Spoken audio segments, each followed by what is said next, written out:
আচ্ছা, আপনার যে ক্যান্সার ধরা হওয়ার পরে আপনি যে চিকিৎসা করেছিলেন অ্যালোপ্যাথিকে, আপনার কত টাকা চিকিৎসা খরচ হয়েছিল? 5 লাখ 6 লাখ।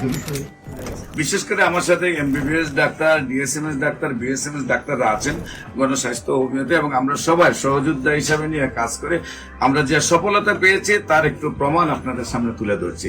ভাইজান, আপনার নাম? লিটন দাস। লিটন দাস। আপনার পিতার নাম? বলাই বলাই দাস। আপনার ওয়াইফের মায়ের নাম? সরস্বতী দাস। সরস্বতী দাস। আপনার ওয়াইফের নাম? ওয়াইফ নাই, বিয়ে করেন নাই? আচ্ছা আচ্ছা।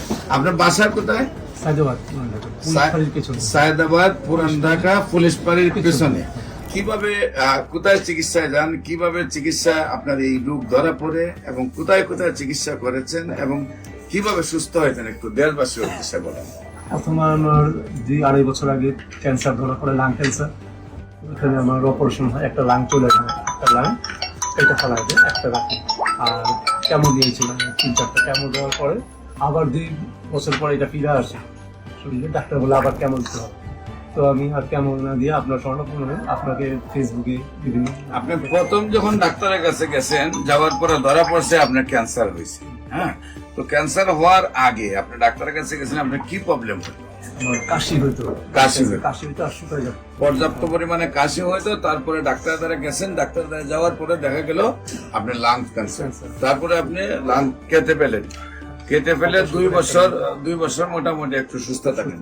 তারপর আবার ক্যান্সার ব্যাক করে, আবার কফ টফ সব চলে আসে।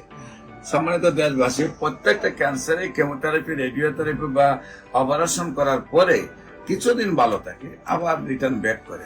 তারপরে আবার অপারেশন, আবার কেমোথেরাপি, আবার রেডিওথেরাপি দেওয়ার পরে আবার কিছুদিন ভালো থাকে, তারপরে আর চিকিৎসায় ধরে না, একসময় মৃত্যুর মুখে ঢেলে পড়ে।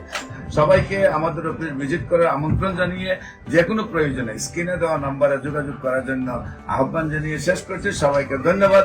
আসসালামু আলাইকুম ওয়া রাহমাতুল্লাহি ওয়া বারাকাতুহু।